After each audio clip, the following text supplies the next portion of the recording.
Homelessness continues to be a major issue in Philadelphia, notably on Kensington Avenue.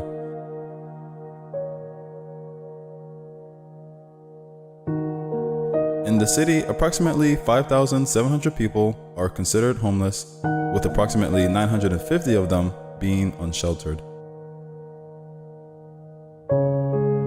In comparison to other parts of Philadelphia, this side of town has the highest concentration of homeless people.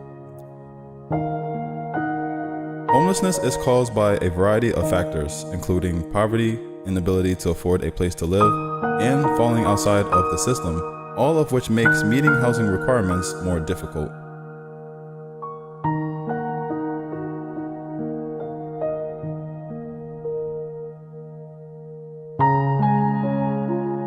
Sometimes mental illness plays a role. Many new people have become homeless as a result of the opioid crisis. Although the homeless population is spread throughout Philadelphia, including Center City, and across the country, Kensington Avenue has the highest number of homelessness.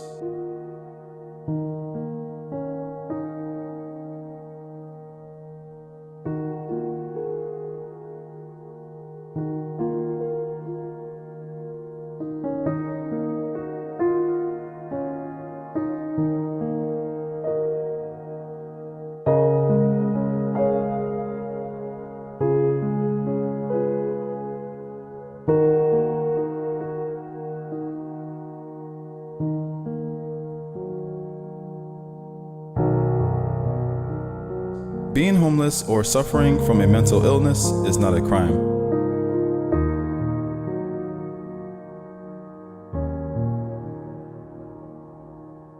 It is also not illegal to sit, occupy, or sleep in public places. Law enforcement officials do not arrest homeless people because doing so reduces their chances of finding housing and raises the public sector's cost.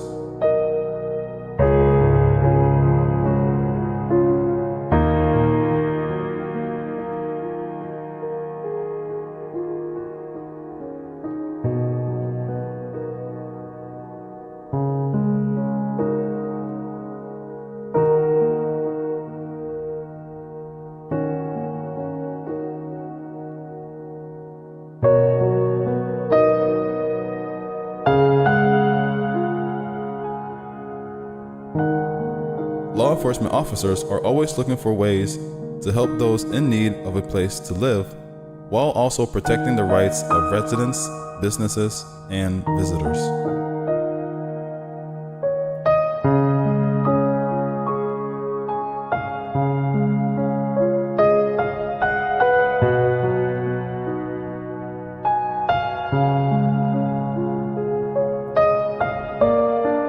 The COVID pandemic has also exacerbated Philadelphia's homeless population. In addition to dealing with a massive increase in the number of homeless people in Philadelphia, there has been an increase in drug consumption. More notably for Kensington Avenue, the reason you see many people sleeping while standing, drowsing, and bending over is due to the drug xylazine.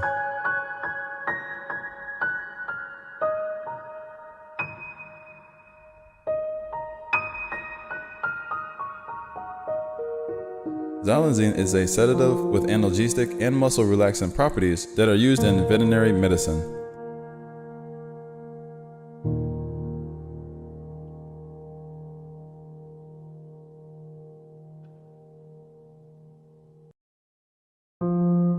It is used to calm and facilitate the handling of a variety of animal species, including cattle, sheep, and horses, as well as to perform diagnostic and surgical procedures, relieve pain, and act as a local anesthetic.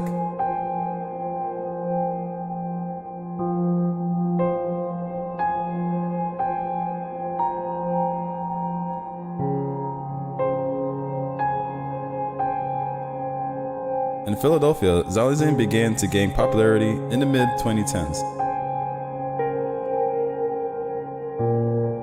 People who use and sold drugs allege that xylazine had become a highly sought-after substance and that it has become a much more common component of the local drug supply.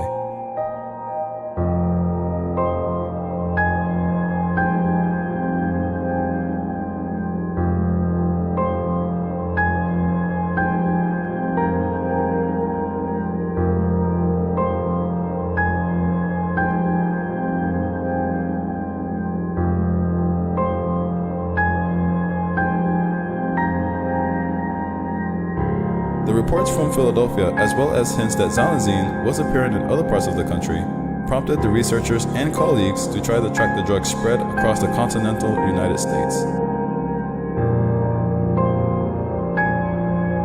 Xylazine was found in 0.36% of overdose death in 2015, according to research. It increased to 6.7% by 2020. It was found in 1 out of every 5 overdose deaths in some areas. Notably, the study discovered fentanyl, a powerful synthetic opioid that has come to dominate regional drug supplies in nearly every xylazine-related death, indicating that it wasn't just a tranquilizer that was causing these overdoses.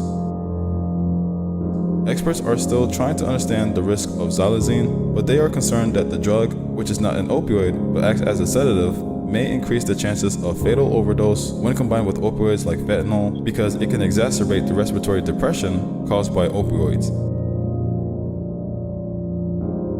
It may also make reversing overdoses with naloxone, which is designed to work on opioids, more difficult.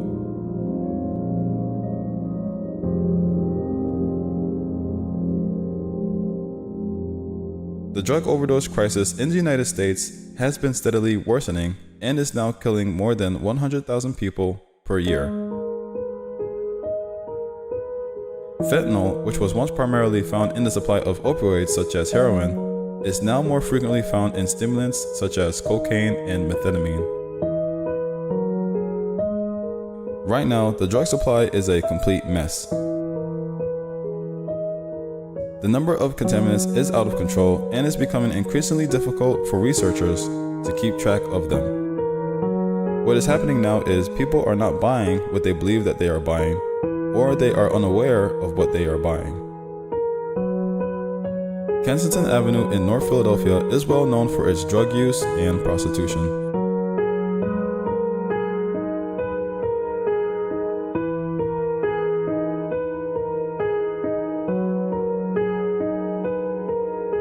There are many people living on Kensington Avenue who are college graduates with a bachelor or even a master's degree. Many people turn to drugs as a result of a variety of unfortunate events that has occurred in their lives, such as the loss of a significant other, a career, and more.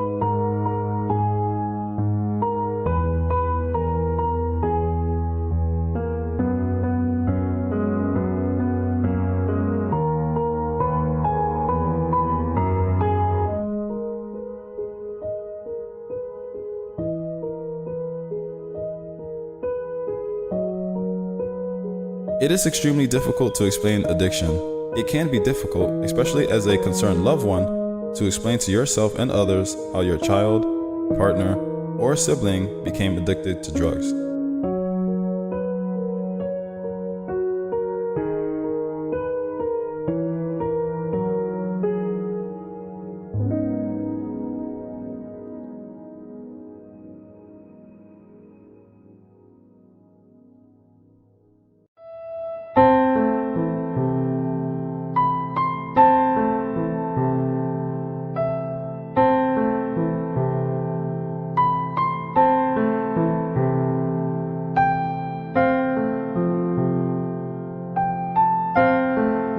Many people on the outside believe that substance abuse is a bad choice in which someone should have said no, bad habit that just needs to be kicked, weakness that someone can't overcome the withdrawal symptoms, and moral failing that the person has given up.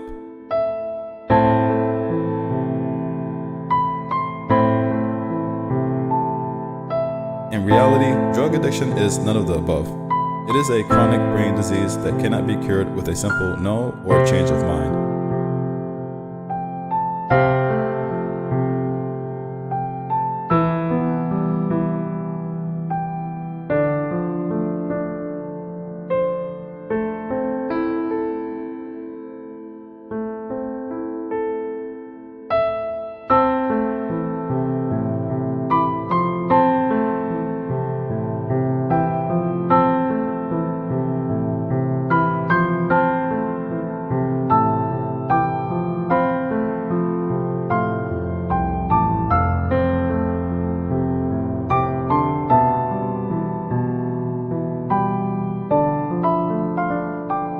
It is critical to recognize this before asking, why do people become addicted to drugs?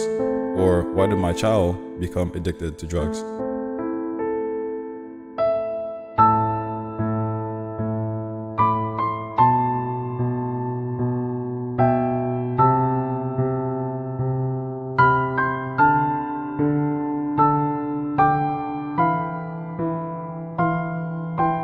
More than likely, you may have additional questions such as, how did this happen? Your loved ones may have been properly raised with a strong moral foundation or in a good home, but they can still begin using drugs.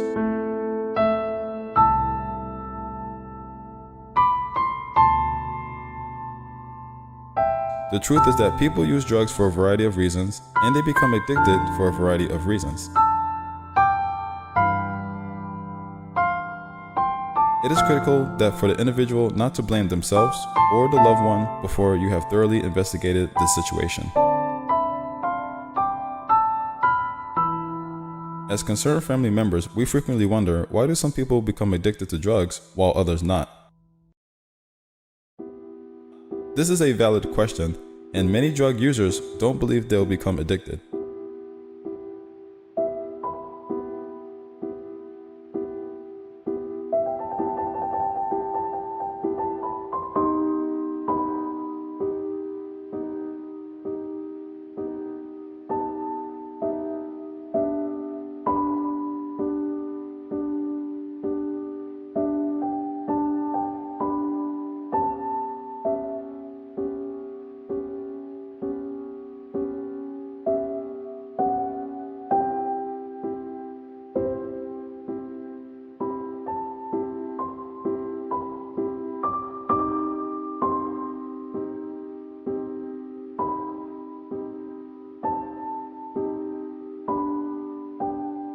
The truth is that anyone can become addicted to drugs, and there are a variety of factors that make them more vulnerable.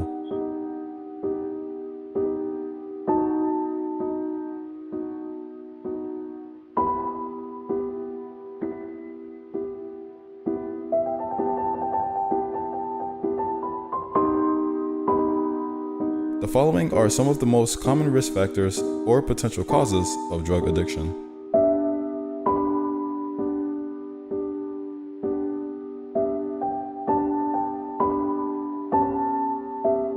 1. Early life stressors, such as being abused or witnessing trauma.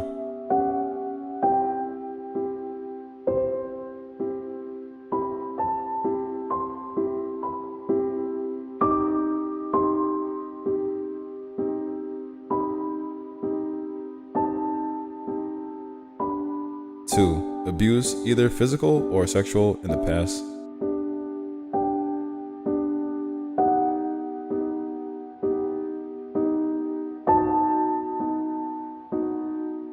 3. Genetic vulnerability, such as other family members who struggle with addiction.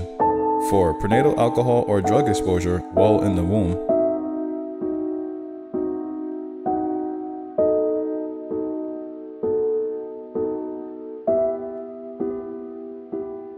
5. Lack of parental supervision or monitoring during adolescence. Peer pressure from friends or social circles, or association with drug-using peers. 6.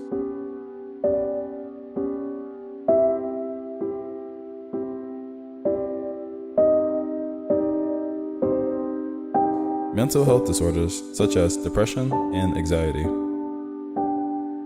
A person's susceptibility to addiction can be influenced by a combination of genetic and environmental factors. Genetics, according to National Institute on Drug Abuse, accounts for roughly half of a person's likelihood of developing an addiction. As a result, environmental risk factors such as stress, trauma, abuse, a lack of education, low-income neighborhoods, and high school parties play an important role.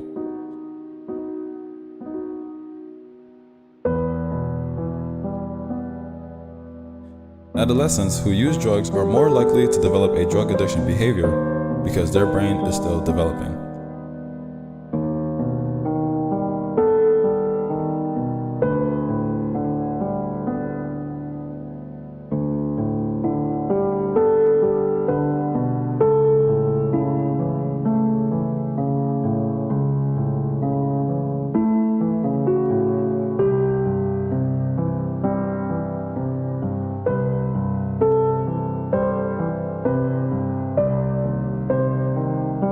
Exposing the brain to drugs during this critical period can result in long-term brain changes and an increased risk of dependency later in life.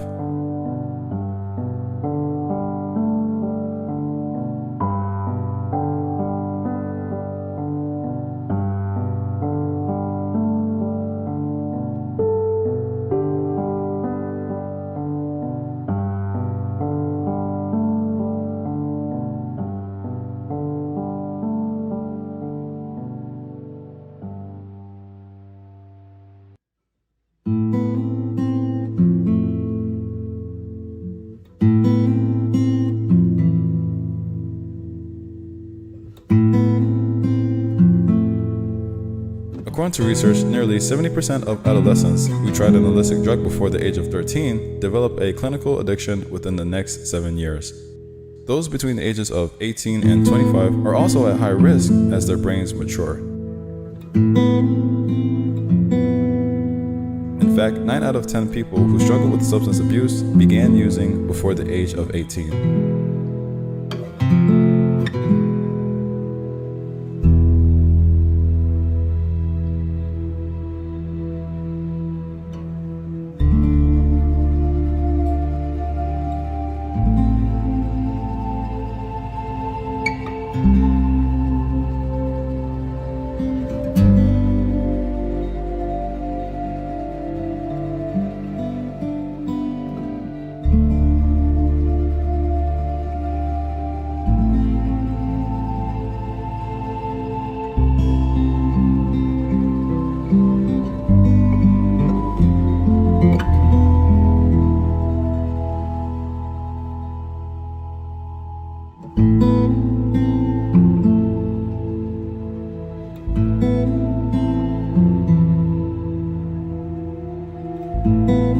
Science has contributed to a better understanding of how drug abuse affects people and how addiction develops over time.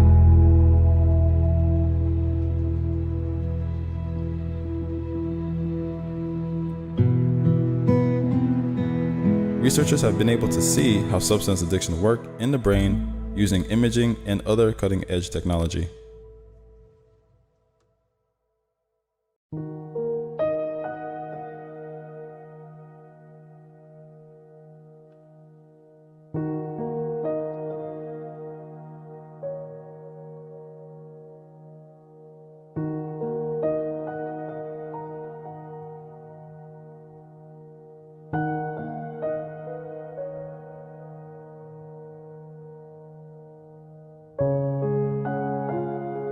It all starts with a long period of drug use. When a person uses drug on a regular basis, it alters the way the brain functions. Drug use becomes compulsive over time rather than recreational or voluntary. It is no longer a choice for them to use drugs, it is beyond their control. When a person uses drugs, the brain produces dopamine, a pleasure chemical.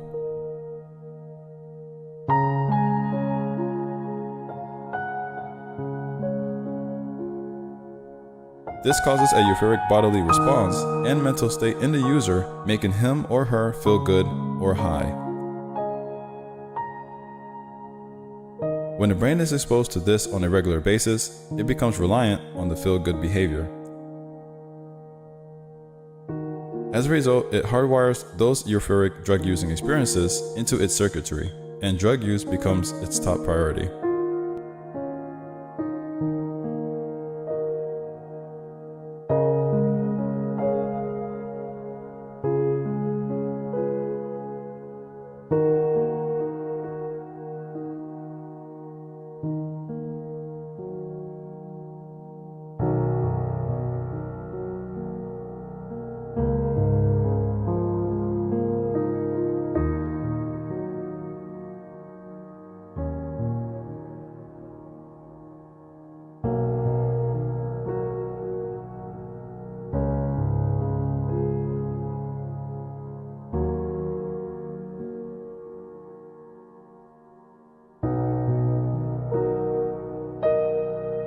These are physical changes that will occur.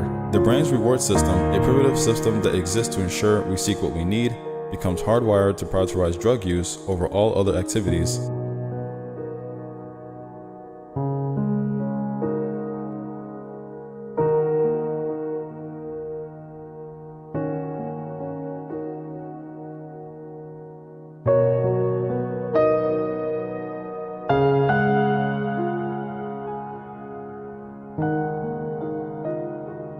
such as eating, sleeping, family, and academics.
Even when the drugs no longer provide pleasure to the user, which happens over time as the user becomes tolerant to them, the brain continues to push this need.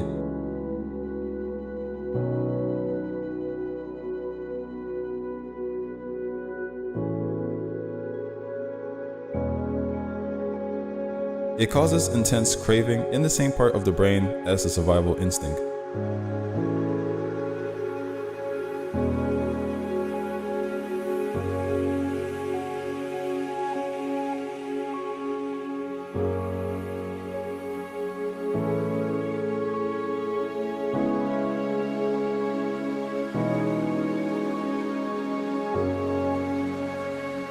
As a result, acting on these cravings, i.e. using drugs, becomes an overwhelming and desperate need.